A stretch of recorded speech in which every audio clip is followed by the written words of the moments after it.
Hey guys, it's Andrea and welcome to the January Plan with me. I can't believe that 2017 is actually over. It feels like yesterday that it was just summer. It just seems like the older you get, the faster time goes. I really hope it starts slowing down. So since I've decided to try new things, I will try to switch up the look and feel of every month. I'm really excited for this because I've never done it before and it'll give you guys some ideas for your own journals. This also means that there will be a new bullet journal video every month. As always, I will list all the supplies I use in the description box below.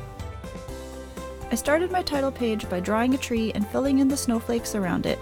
I believe the snowflakes will be the main doodle that will be repeated throughout January because they really don't take all that long to draw and I just really like drawing snowflakes.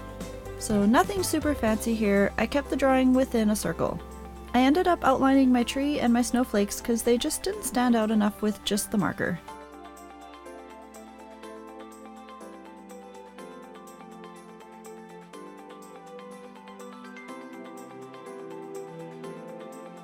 For my January calendar, I wrote January at the top.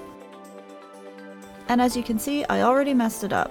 It wasn't until I was going through my pictures that I realized my mistake, so we'll just leave this for now. Later, I'll show you how to fix it. I wrote the numbers of the days down the side and added the first letter of all the days of the week. My day usually only consists of two parts, day and night. But I also like to have the third section for all-day events like birthdays and holidays. But you can really set this up however you like. I also added January goals on the side. I will probably use this more like a to-do list. Then I colored in my icicles, added my fake calligraphy, and gave all the blue words a tiny drop shadow. Having this monthly calendar at the beginning is useful because you can write down the important dates or appointments that happen in the month, and then later on you can transfer them to the weekly sections. I've used this exact monthly spread exclusively since like forever. It's hard to see me switch it up, but I might do it later in the year just to try something different. I have always started my week on a Monday, so I drew the lines between the Sunday and Monday to visually separate my weeks. There's nothing wrong with starting your week on Sunday, this is just my personal preference. So I screwed up this bottom line, I went one line too far down, and I tried to cover it up with the Jelly Roll pen, and it just made a mess of it. The second time I went over it, it started to scrape off the first layer, so I just left it. This next page is my habit tracker. I haven't changed this up either from my previous bullet journal, but I did want to incorporate my mood and the weather. I like to keep mine vertical. My only change is that I wrote the habits at the top rather than the bottom.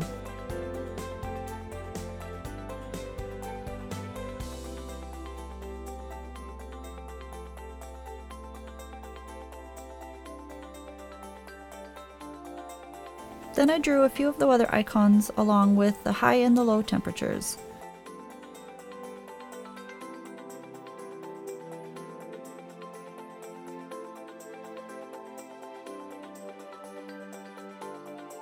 I also added the drop shadow.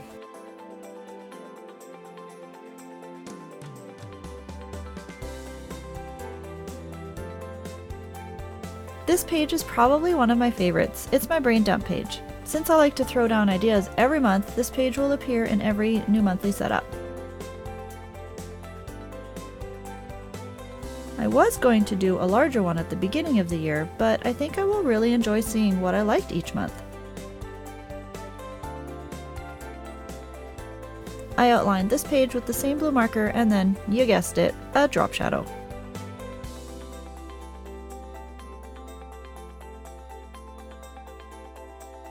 This next page is the start of the weekly spreads.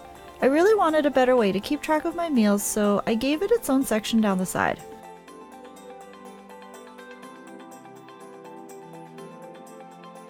I chose to do this first week as a box style layout. I filled in the days of the week at the top of where every box is going to be.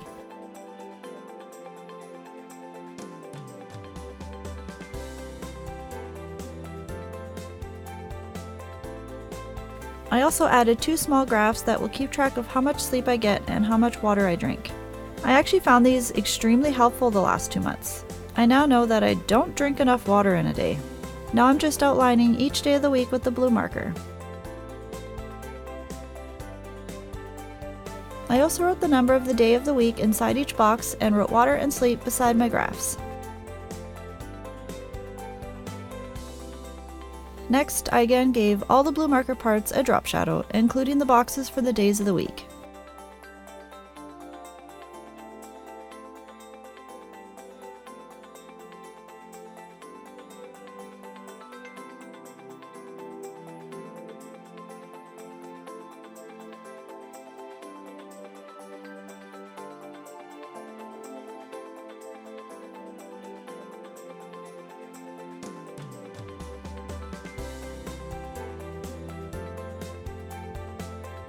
I separated my meals with just lines, and then I outlined January with a small banner flag and outlined each of the letters.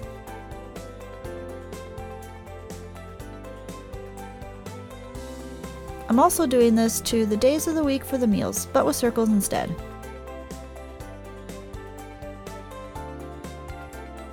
Then I just colored in the space between.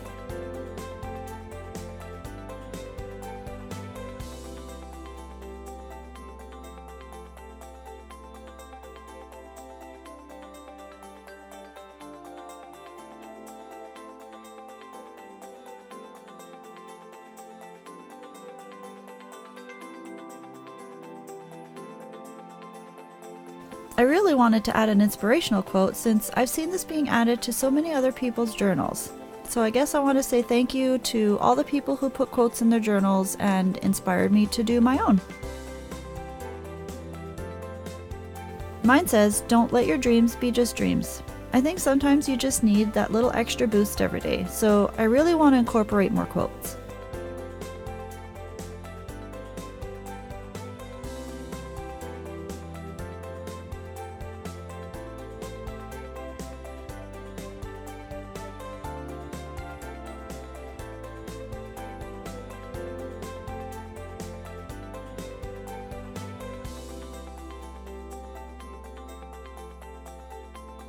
Then I filled in the gaps for the snow on the tree. I actually went back and added snow to my title page tree too. I didn't like how plain some of the pages were, so I added icicles and snowflakes to them.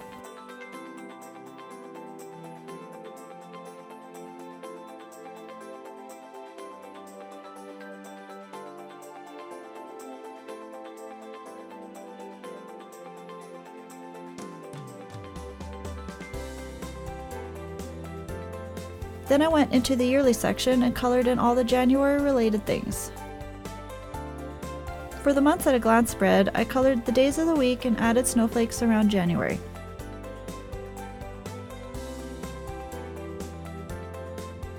I didn't like how the snowflakes didn't stand out enough, so I ended up outlining them all. I think this also gave them more dimension than just being blue.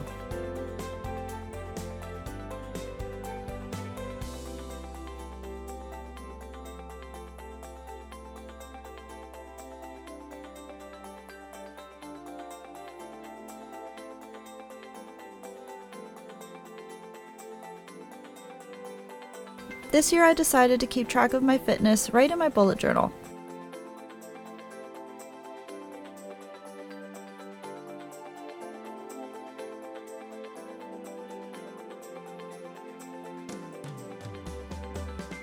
I made a column for the day of the week I do the workout, the name of the exercise, the weight I used, how many sets I did, and the reps per set.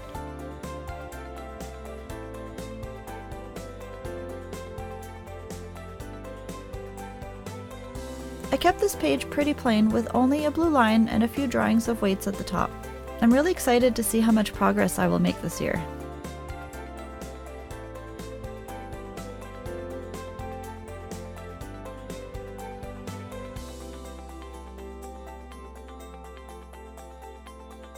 After flipping back to my title page, I still didn't like how plain it was. So I outlined the circle with the blue and then wrote "Try new things" at the bottom and outlined the whole page. Don't forget, you never have to fully complete a page. Feel free to go back and add things at any time. Sometimes the day you created the page isn't a day you're feeling overly artsy, and that's okay. You want to enjoy bullet journaling and not make it a chore. So to fix my 2017 mistake from earlier, I'm using my trusted Faber-Castel pen in white. I can't say enough that this is my favorite way to fix mistakes. Just remember, the key is to dab. If you scribble, it will smudge, so dabbing is by far the best way to use this white marker. I let it dry and then I went over it again. It usually takes about 3 times. I also used this marker to fix that bottom line that I messed up on earlier. Once that's good and dry, you can write over it like normal. It does have a tiny shine to it, but other than that, you can't really tell that you've made a mistake at all. So that's it for January. Now my question to you is, do you create monthly themes for your bullet journal? If you try any of the spreads I have created, please tag me on Instagram at Amazing-Andrea1, that's with underscores. I would love to see your recreations. If you don't want to miss next month's setup, don't forget to hit that subscribe button. Thanks again for watching, and I hope to see you next time.